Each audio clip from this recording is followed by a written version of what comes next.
30 degrés à la Havane, 20 seulement à Londres, une différence de température difficile à gérer pour les athlètes. Alors pour s'acclimater en douceur à la météo britannique tout en poursuivant son entraînement, l'équipe féminine de judo de Cuba a choisi de faire étape dans le nord de la France dans les environs de Lille. Dojo, logement, repas, tout est mis gratuitement à la disposition des championnes. Les conditions sont très bonnes, bien meilleures qu'à Cuba. Le dojo est très bien, il est grand, avec beaucoup de tatamis tout neufs.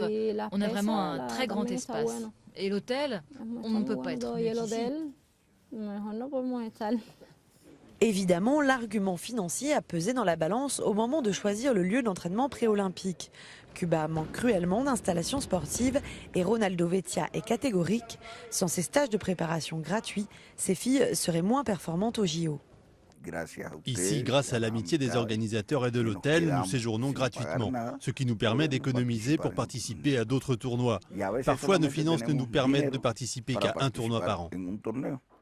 Ce joueur de badminton guatémaltèque, lui, s'est surtout laissé séduire par l'opportunité de s'entraîner avec des adversaires de son niveau.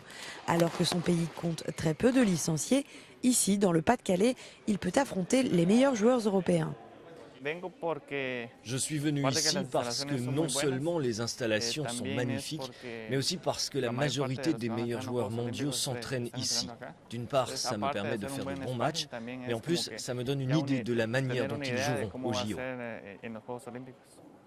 Et la présence de ces grands sportifs internationaux attire aussi certains Français.